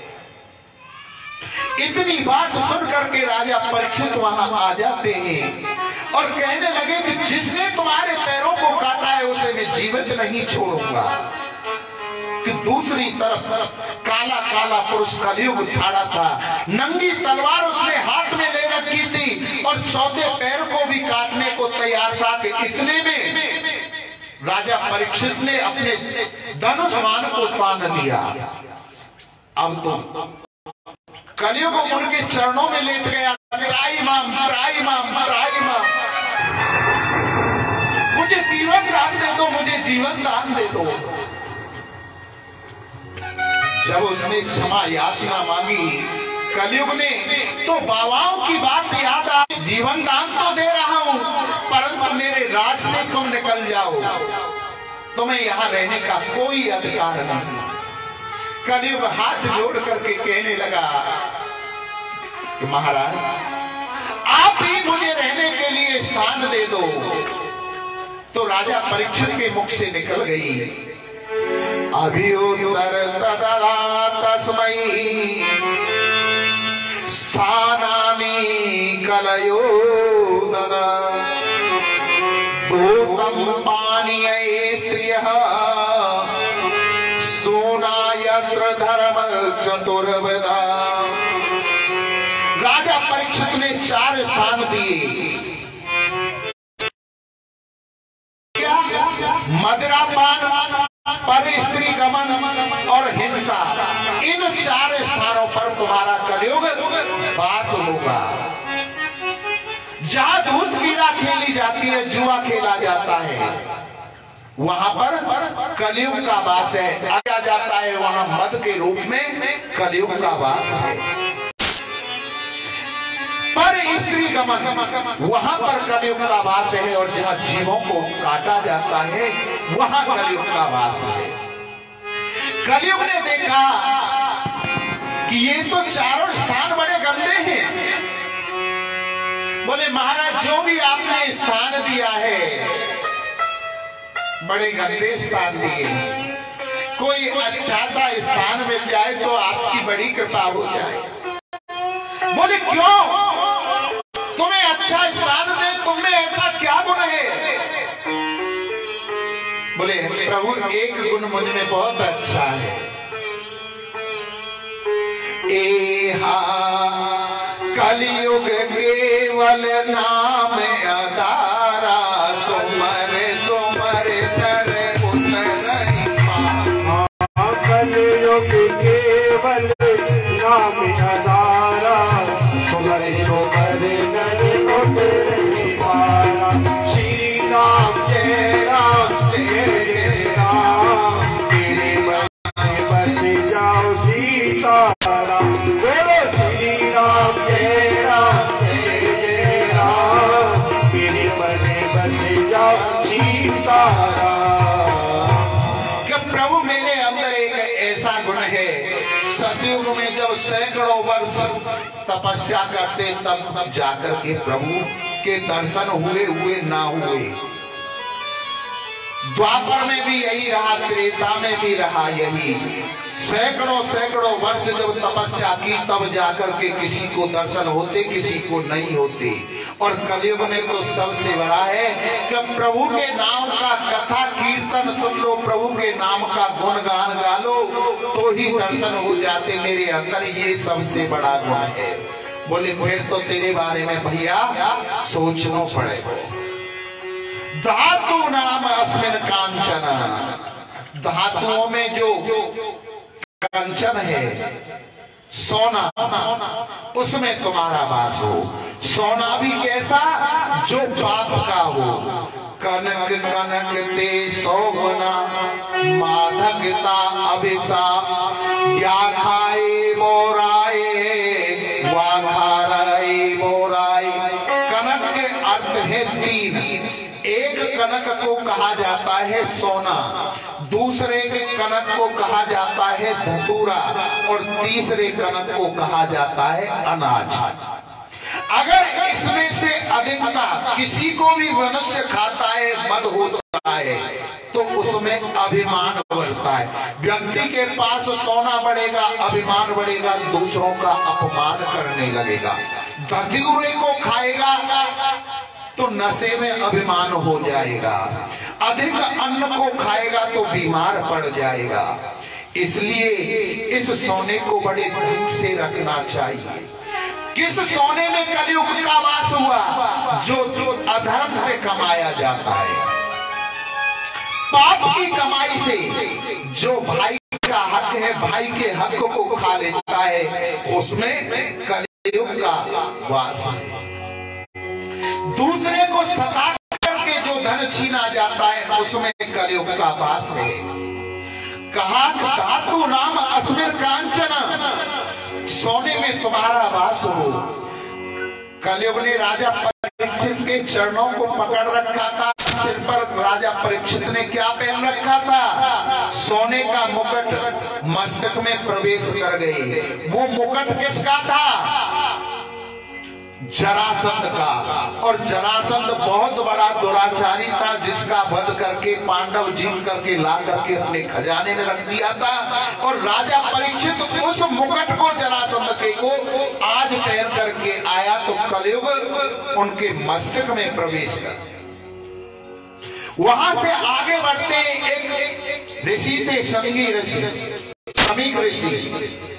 वो तपस्या पर बैठे, उनके आश्रम में पहुंचे और जाकर के कहने लगे कि महाराज हमको प्यास लगी है, जल पिला दो। परंतु उन्हें ऋषि को यो नहीं पता था कि कौन हमारे आश्रम में आया है। वो तपस्या में बैठे रहे। परीक्षित सोचने लगा कि बड़ा वैसा बाबा जी है, देखो हम जल मांग रहे हैं और हमको जल नहीं दे रहा है। वास्तव में तपस्या पर बैठा है, ढोंग कर रहा है। इधर उधर दृष्टि डाली तो एक वहां पर मरा हुआ सर्प पड़ा था। राजा परीक्षित ने उस सर्प को उठाया और उस ऋषि के गले में डाल दिया और वहां से चला आया। थोड़ी देर बाद उनका पुत्र श्रृंगी ऋषि वहां आए और उन्होंने अपने पिता के गले में मरा हुआ सर्प देखकर तो रोने लगे। अन्य ऋषि कुमारों ने बताया, रोते क्यों? राजा परीक्षित, तुम्हारे पिता के गले में ये डाल करके गए मरा हुआ सर्प। श्रृंगी ऋषि को क्रोध आ गया, अपने कमंडलू से जल लिया और कहा कि राजा तुझे इतना अभिमान है, मैं तुझे श्राप देता हूं कि आज से 7वें दिन बाद इसी सर्प के पूर्व तक्षक नाम का सर्प आकर के तुम्हें डस लेगा और तुम्हारी मृत्यु हो जाएगी। श्राप दे दिया। उधर राजा परीक्षित अपने महलों में पहुंचे और जैसे ही उन्होंने अपने मुकुट को उतारा, उन्हें ज्ञात हुआ कि मैं एक संत का अपराध करके आया, मुझे जीने का कोई अधिकार नहीं है। बड़ी क्षमा याचना अपने मन में मांग रही, गिलानी हो रही है। उधर श्रृंगी ऋषि ने जब श्राप दे दिया और रो रहे तो उनके पिता की तपस्या से आंख खुली।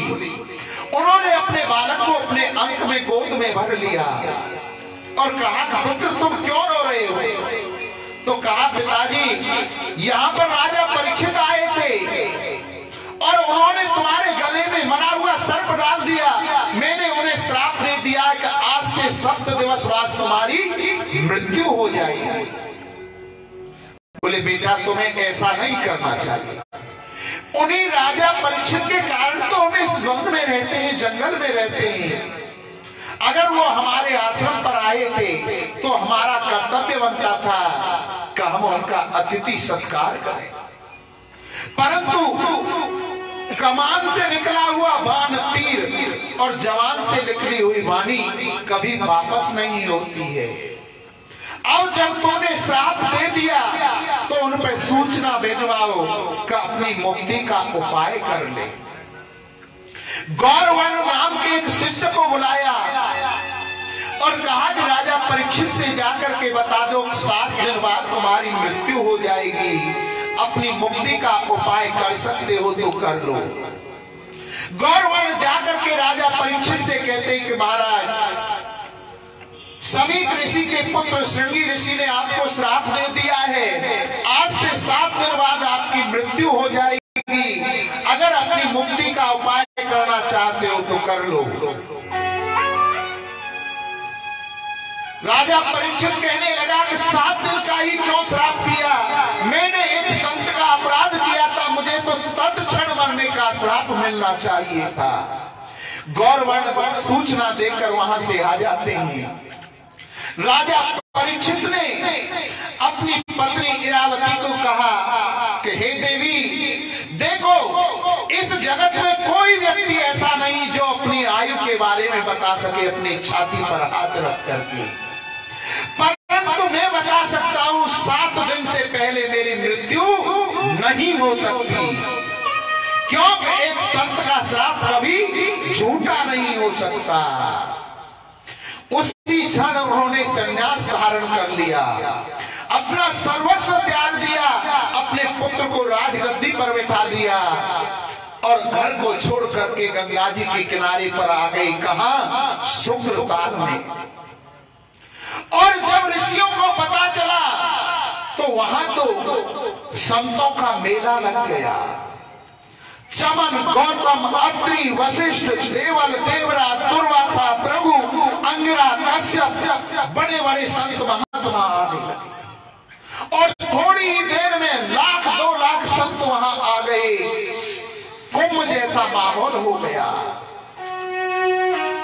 संतों ने कहा कि हे राजन, तुम्हें मृत्यु का श्राप लगा है, बड़े दुख की बात है। राजा परीक्षित कहने लगे कि ये दुख की नहीं, बड़े सौभाग्य की बात है। गिरजा संत समागम समन लाभ कछुआन। कि हे गुरुवरो, संतों का आगमन मिलन, ये तो बड़े करोड़ों जन्मों के जब भाग्य पुण्य उदय होते हैं तभी संतों के हमें दर्शन होते हैं। बेटा देखो, उन्होंने तार लगाए, कोई तार हिल गया, उसे देख लेना। तो संतों का आगमन यहां आ रहा है। परंतु मैं आपसे एक प्रश्न करना चाहता हूं गुरुकुल, मुझे केवल इतना बतला दो कि मरने वाले को क्या करना चाहिए, क्या मुक्ति का उपाय है। जिस सभा के अंदर वशिष्ठ जी, व्यास जी, पराशर जी, कवण जी, दुर्वासा जी, भृगु, अंगिरा, कश्यप, अत्रि, वशिष्ठ, ऐसे ऐसे महान संत बैठे थे, परंतु कोई भी निर्णय नहीं कर पा रहा कि राजा परीक्षित की मुक्ति का उपाय क्या है। सब चिंता में है कि क्या बताएं राजा परीक्षित को। उधर जो तपस्या पर बैठे थे, कौन? सुखदेव जी महाराज, जो अपने पिता से भागवत पढ़कर के तपस्या पर जाकर बैठे थे। आज उनके हृदय से आवाज आई कि राजा के पास चल दो। परीक्षित खड़ा हो। जब परीक्षित के जीवन पर संकट आया था, किसका? ब्रह्मास्त्र का, तो प्रभु ने किससे रक्षा की थी? शस्त्र को शस्त्र से काटा था, सुदर्शन चक्र से गर्भ में जाकर के। और आज उनके भक्त परीक्षित पर कष्ट आया, किसका? संत की वाणी का श्राप लगा। तो आज संत के रूप में मेरे प्रभु आ रहे हैं वाणी से उसकी रक्षा करने के लिए। हृदय से सुखदेव के आवाज आई निकल करके कि राजा परीक्षित की सभा में चल। सुखदेव जी महाराज खड़े हुए और चल दिए। चौड़ा वक्षस्थल है, लंबी लंबी भुजाएं हैं, 20 वर्ष की अवस्था थी, जैसी उम्र थी। जब चल रहे तो लाखों संत उनके साथ चल रहे होंगे, नहीं, केवल अकेले जा रहे। और किसी गांव के बराबर से गुजरते थे तो बालक कहते नंगा बाबा आ गए, नंगो बाबा आ गए। और जैसे ही सुखदेव जी महाराज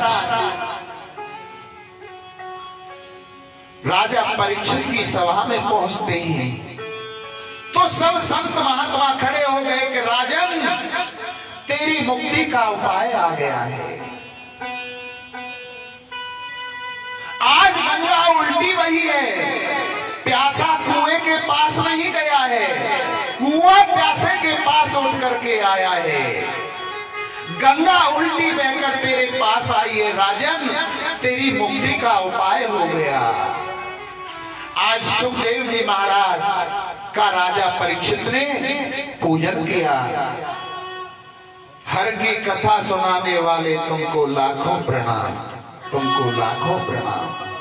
हर की कथा सुनाने वाले, प्रभु का नाम सुनाने वाले, तुम्हें लाखों प्रणाम, तुम्हें लाखों प्रणाम, तुम्हें लाखों प्रणाम, तुम्हें लाखों प्रणाम। हर की कथा सुनाने वाले, प्रभु का नाम सुनाने वाले, तुम्हें लाखों प्रणाम, तुम्हें लाखों प्रणाम, तुम्हें लाखों प्रणाम, तुम्हें लाखों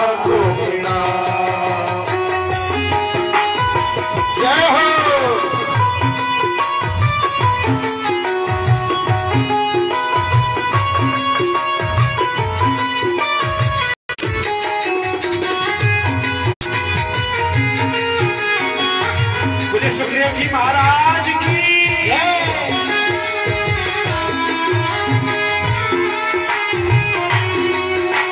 ढूंढ रहे थे मन में पर खो बैठे थे तट में। हम ढूंढ रहे थे मन में, हम खोज रहे थे वन में। हम ढूंढ रहे थे मन में पर खो बैठे थे तट में। हम ढूंढ रहे थे मन में, खो बैठे थे तट में। हर की कथा सुनाने वाले, हर की कथा सुनाने वाले तुम्हें लाखों प्रणाम, तुम्हें लाखों प्रणाम, तुम्हें लाखों प्रणाम, तुम्हें लाखों प्रणाम।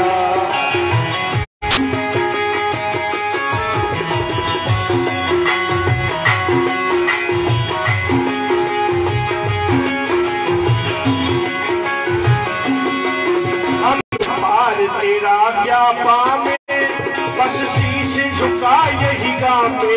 हम पार तेरा पावे बस शीश झुका यही गावे। हम पार तेरा क्या पावे बस शीश झुका यही गावे। हम पार तेरा पावे बस शीश झुका यही गावे। तुम रहा बताने वाले, तुम प्रेम बढ़ाने वाले, तुम्हें लाखों प्रणाम, तुम्हें लाखों प्रणाम, तुम्हें लाखों प्रणाम, तुम्हें लाखों प्रणाम। हर की कथा सुनाने वाले, हर का नाम सुनाने वाले तुम्हें लाखों प्रणाम, तुम्हें लाखों प्रणाम, तुम्हें लाखों प्रणाम, तुम्हें लाखों प्रणाम। बोलो सुखदेव जी महाराज की जय, बोलो परीक्षित जी महाराज की जय। जय जय श्री राधे श्याम। सुखदेव जी का पूजन किया, राजा परीक्षित ने उन्हें आसन पर विराजमान किया और परीक्षित जी ने सुखदेव जी महाराज से कहा कि हे महाराज, केवल मेरा एक छोटा सा प्रश्न है आपसे कि जल्दी मरने वाले को क्या करना चाहिए, उसकी मुक्ति का क्या उपाय है। बहुत संक्षिप्त सा प्रश्न। राजा परीक्षित के प्रश्न को सुनकर के सुखदेव जी कहने लगे कि हे राजन, तुमने ये प्रश्न केवल अपने लिए नहीं किया है, पूरे समाज के लिए ये प्रश्न किया है। प्रत्येक व्यक्ति की इन 7 दिनों में ही मृत्यु होनी है, किसी के लिए 8वां दिन तो बना ही नहीं है। रविवार, सोमवार, मंगलवार, बुधवार, गुरुवार, शुक्रवार, शनिवार, इन 7 दिनों में ही व्यक्ति की मृत्यु होनी है। पूरे समाज के उत्थान के लिए आपने ये प्रश्न किया है। सतयुग जब था, व्यक्ति की आयु थी 1 लाख वर्ष। 1 लाख वर्ष व्यक्ति जीता था।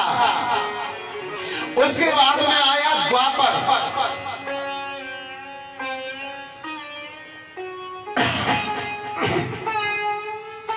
सतयुग के बाद आया त्रेता। त्रेता में 1 शून्य और हट गई, व्यक्ति की आयु रह गई 10,000 वर्ष। उसके बाद द्वापर आया, 10,000 वर्ष में से 1 शून्य और हट गई, 1,000 वर्ष रह गई। और द्वापर के बाद आया कलयुग।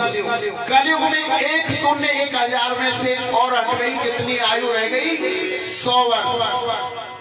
लगभग औसत आयु व्यक्ति की 100 वर्ष कलयुग में निर्धारित की गई है। अब 100 वर्ष में से तो हम 50 वर्ष सोने में निकाल डाल देते हैं, क्योंकि 12 घंटे का दिन और 12 घंटे की रात्रि होती है। उस बच्चे 50 वर्षों में से 25 वर्ष हमारे पढ़ाई में, लिखाई में, विवाह आदि में निकल जाते हैं। बची कुछ उम्र कमाई में, धमाई में यूं ही व्यतीत होता जा रहा है। इसलिए प्रभु कोई ऐसा उपाय बतलाओ कि जिससे उसकी मुक्ति हो सके। तस्मात् भारत सर्वात्मा भगवान ईश्वरो हरि श्रोतव्य कीर्तितव्यश्च सर्वश्चेता भवम्। कि हे परीक्षित, जल्दी मरने वाले को तो केवल एक काम करना चाहिए। उठते बैठते प्रत्येक परिस्थिति में काम करते, झाड़ू लगाते, हर परिस्थिति में परमात्मा को भजना चाहिए, उसे याद करना चाहिए। कर से कर्म करम विदिनाना, मन राखूं जहां कृपा निधाना। अपना और प्रभु को भजते चलो। यहां एक प्रसंग याद आ गया। वृंदावन में अब से 80 वर्ष पुरानी, ज्यादा पुरानी ब्रजनाथ ने कहा, बाबा चलो। उनको साथ में लेकर के सुबह जल्दी वहां से चल दिए। चलते चलते नंदगांव पहुंचते। अब हम दोपहरी होने को जा रहे हैं और हमारे घर पर बिटिया, उनकी बिटिया थी एक, उसका नाम था, वो अकेली है, वहां जाना है। आज्ञा लेकर के चल दिए। बोले पानी तो पी लो। बोले हम बिटिया की ससुराल का पानी नहीं पीते, क्योंकि राधा रानी को बिटिया मानते थे और नंदराज के लाला को, कृष्ण को अपना दामाद मानते थे। अवरुद्ध होने लगा, प्यास लग रही, परंतु ससुराल, बिटिया की ससुराल का श्री राधे, श्री राधे ऐसे धीरे धीरे बोलते हुए वहां से चल दिए। जो ज्यादा दोपहरी हो गई, चलना भी मुश्किल हो गया, एक पग भी नहीं पटता है। फिर भी इतने में द्वारकाधीश गोविंद आ गई। ओ बाबा देख, मैं बनवारी, तुम जल पी लो। बोले नहीं भैया, हमें नहीं पीना है, मुझे पहचानो में द्वापर प्रकार के भोग। और जो उनकी पुत्री थी ब्रजनाथ दास की, उसका रूप धारण कर लिया सुधा का। जल और भोजन लेकर के आए और कहने लगी, ओ बाबा। ब्रजनाथ दास ने नेत्र खोल करके देखा, कौन? कि मैं तुम्हारी बिटिया सुधा। बाबा जल पी लो। अरे बिटिया, तू तो आज बड़ी सुंदर लग रही है। अब तो उनके मृतक शरीर से मैं जान सी पड़ गई हो। आज राधा ने सुधा का रूप धारण कर करके ब्रजदास को अपने हाथों से जल पिलाया, और जैसे ही जल पिलाया है, अब तो उनके शरीर में प्राण आ गए हों। राधा ने सुधा के रूप में ब्रजदास को अपने हाथों से भोजन कराया और कहा कि बाबा तुम जल्दी घर आना, मैं चल रही हूँ, घर का ध्यान रखना है। कह करके सुधा वहां से, सुधा के रूप में राधा रानी चल दी। ब्रजदास सोचने लगे कि देखो मेरी बिटिया कितना मेरा ख्याल करती है। आपको एक बात बताऊं, जो पिता का ध्यान पुत्री रख सकती है बेटी, वो पुत्र नहीं रख सकता है। बेटी बेटियां होती हैं, बेटियां एक कुल को नहीं 2 कुलों को उजागर करती हैं। पिता का मान सम्मान करो। अगर पिता रात को 12 बजे भी आएगा तो बिटिया उठ करके दौड़ी दौड़ी आएगी और कहेगी पिताजी अगर तुमने रोटी नहीं खाई तो मैं तुम्हारे लिए रोटी बना दूं। आज इसका प्रमाण हमने इस मंडप में देखा। जब सुबह 10 बजे जब हम पूजन को आए तो यहाँ एक ज्ञानी नाम का सेवक है, उसकी बिटिया ने बाहर जूस लिया। जूस को लेकर के उसमें से मुश्किल से एक घूंट पिया होगा और वो बिटिया उस गिलास को लेकर के अपने पिता ज्ञानी के पास आई और कहने लगी पापा ओ पापा लो इसमें से तुम जूस पी लो। अगर बेटा होता वही कड़ा कड़ा पी जाता। बिटिया होती है जो अपने बावली का ख्याल रखती है। आज वृद्धदास सोचने लगा मेरी बेटिया कितनी बावरी है जो बासनों को भी यही छोड़कर चली गई। श्री राधा श्री राधे श्री राधे कहते हुए ब्रजदास वृंदावन पहुंचे।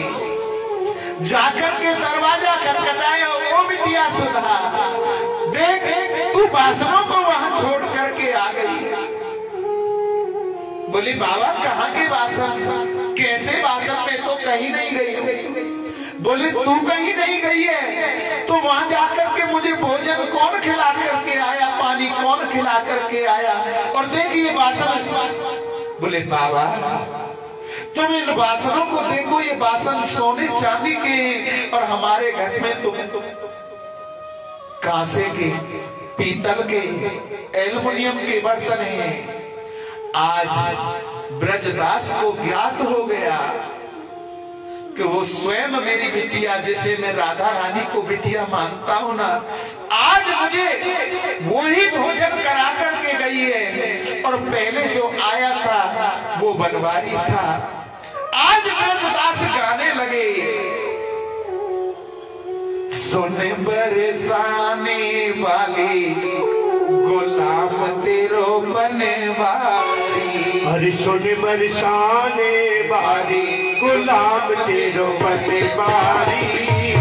सोने बरसाने वाली गुलाम तेरो बनवारी। बनवारी मेरो गिरधारी, बनवारी मेरो गिरधारी, बनवारी मेरो गिरधारी, बनवारी मेरो गिरधारी। हाँ सुने बरसाने वाली गुलाम तेरो बनवारी। सुने बरसाने वाली गुलाम तेरो बनवारी।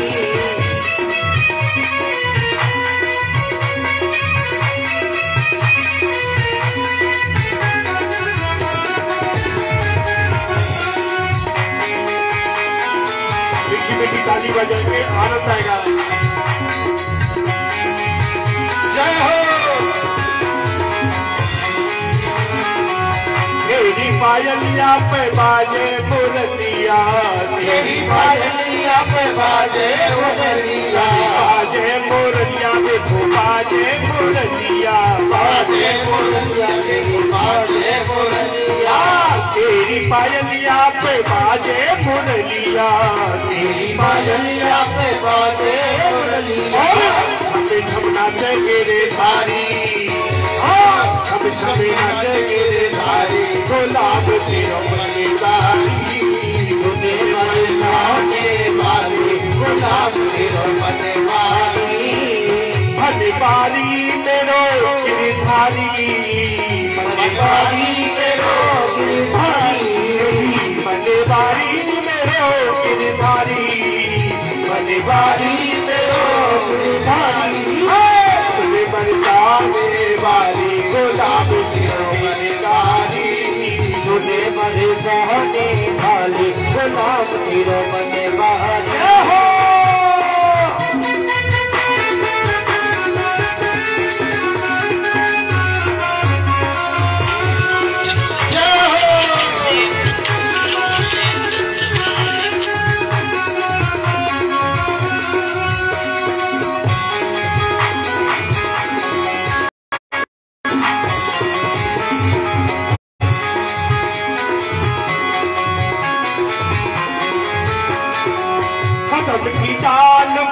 झूला पड़ो है, कनक की ढाल पे झूला पड़ो है, झूला पड़ो सखी झूला पड़ो है।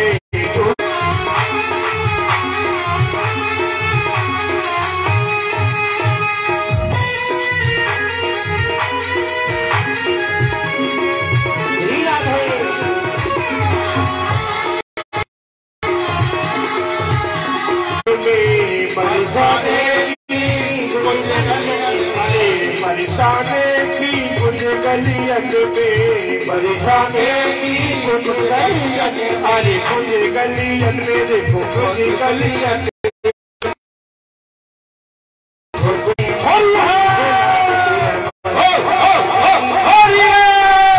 रसिया को नार बनाओ री, रसिया को नार बनाओ री, रसिया को रसिया को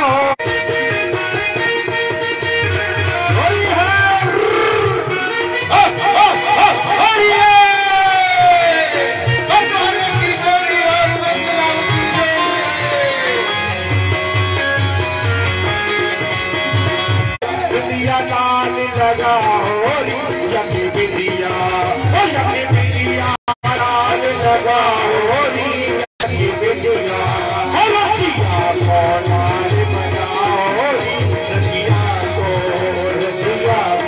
नार बनाओ री, रसिया को ये जी रसिया को,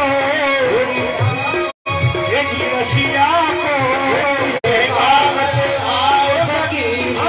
कट लेगा कछवाओ सकी, कट लेगा कछवाओ सकी, यशमत बीच नचाओ री, यशमत बीच को रसिया को नार बनाओ री, रसिया को तुम बरसाने वाली गुलाब तेरो मनवारी, बरसाने वाली गुलाब तेरो मनवारी। देखो जब भक्ति की उम्र लहर उठती है तो वो उम्र नहीं देखती, पिता तुल्य जिन पर बचपन से हमारा हम पर स्नेह रहा, जिन्होंने हमें पुत्र की तरह पाला, जिस परिवार ने, बाबा चरण सिंह जी आज नेत्रों से लाचार हो गए, परंतु जब लहर उठती है और कल की भोजन प्रसादी फलार हमें टेकचंद पंडित जी ने दिया था, आज की शाम की भोजन प्रसादी इन बाबा के यहाँ पर है, हम उसे स्वीकार करते हैं और बार बार धन्यवाद करते हैं। अब हमारे टेकचंद पंडित जी कहाँ हैं? दो शब्द अपने वो रखेंगे। और देखो सोमवार का दिन है और भोले बाबा के परिवार में आप देखिए कितना संजमंजिस बना हुआ है, दोनों में बैर है फिर भी साथ साथ रहते हैं। उनके पुत्र का एक का वाहन क्या है? चूहा, और दूसरे का मोर। और भगवान शंकर के गले में क्या पहना हुआ है? सर्प। तीनों का आपस में बैर है फिर भी एक साथ रहते हैं। तो हमें एक साथ ऐसे अपने परिवार में रहना चाहिए, ऐसा संयम बना करके रहना चाहिए। भोले बाबा की जो परिवार की वो है उससे हमें बहुत सुंदर शिक्षा मिलती है। अब 2 मिनट का संबोधन हमारे टेकचंद पंडित जी करेंगे और फिर सुंदर सी भोले बाबा की झांकी का दर्शन करेंगे।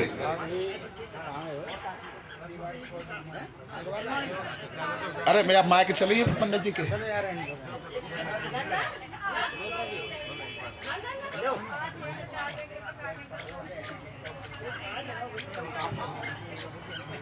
श्री राधे। देखिए ये जो ज्ञान गंगा बह रही है, सारी सोसाइटियों से मैंने परामर्श लेकर के कम से कम 8-10 दिन इसमें डोला हूँ। सारी सोसाइटियों में प्रधान जी से जो कोई मिल गए उनसे पूछ लिया, किससे पूछ बेटा सबसे तो नहीं पूछ पाए माने, मैंने 25 फैमिली रहती है एक में, कहाँ जाती है, मेरा तो 1 साल ही हो जाता उसमें जो निकालो ना सभ्यता, लेकिन जो बासन वगैरह नहीं है, कपूर जलाओ, सबने कहा सभ्यता में स्थान हमको बहुत अच्छा लगा। यहाँ इतना सुंदर भागवत का ये मंदिर ही समझिए, जो मंदिर बना है ये, और इसमें भाग दौड़ में कोई व्यक्ति एक नहीं है, ये सबके ही इसीलिए रखा। कई बार हम मंदिर पे रखते हैं, हर वर्ष होती है हमारे यहाँ जन्माष्टमी पे भागवत,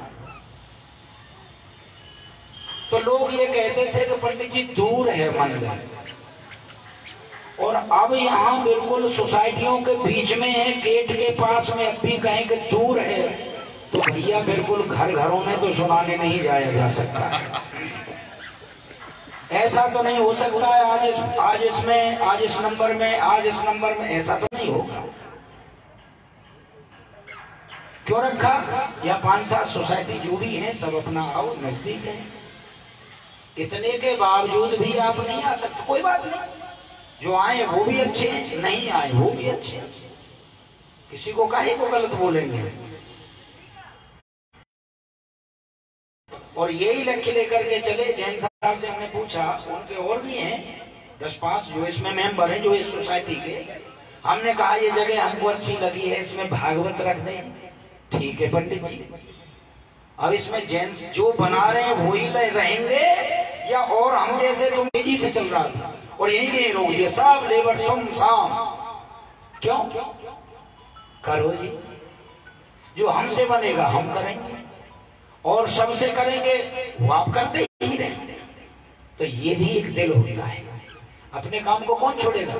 20 लेबर वाले पड़े हुए हैं, कौन है, कोई रोक देगा?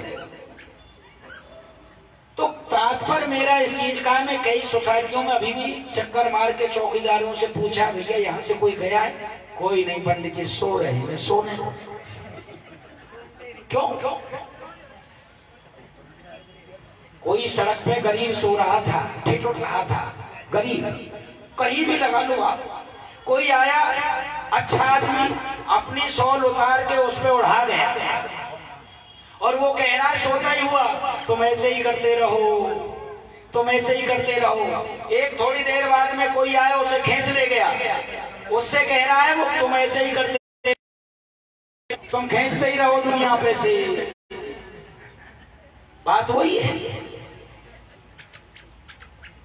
अरे आएंगे यहाँ, समझिए आप, हमारा हिंदू धर्म है, जब हम जाएंगे नहीं, बच्चों को भी नहीं ले जाएंगे तो आगे कैसे होगा? केवल के भाग रहा हूँ, मंदिर पे भी भाग रहा हूँ, यहाँ देखा कि पानी नहीं है, बोतल सूखी पड़ी है, बोतल खरीद के लाया, पानी भर के मंदिर पे से यहाँ रख के गया, गिलास सब कुछ, कोई आएगा वो पिएगा। अब इन सारी व्यवस्थाओं को हमारा काम शुरू करने का, फिर तो लोग देखें, भाई पंडित लोग आ गए, चलो 5-7 जने चाय भेज दो, नमकीन भेज दो, इसमें क्या फर्क पड़ने वाला है? कुछ नहीं पड़ना। जो करेंगे वो मिलेगा। हालांकि मैं सबसे कहूंगा ठीक है, लेकिन यहाँ आना भी तो जरूरी है। ये जो कलाकार आए हुए हैं राजस्थान से, 7-7, 8-8 हजार रुपया में आए 7 दिन के लिए, ये गा करके चले जाएंगे। तो हमारा तो देखो, मंदिर पे तो हम आते ही कराते हैं, वो तो हर साल होता है, और सभी लोग ही देने वाले, में अपनी तरफ से थोड़ी कराता। लेकिन मैंने सोचा कि लोग आते नहीं, अब के वहीं चलते हैं लोग, फिर यहाँ भी नहीं आ गए तो फिर क्या करो भैया। अब तो मैं आगे तो घुस नहीं, बीच में चले जा सकते हैं, अपना काम पहले है, लेकिन बिना काम के पड़े हुए घर में ये तो अच्छा नहीं लगता है।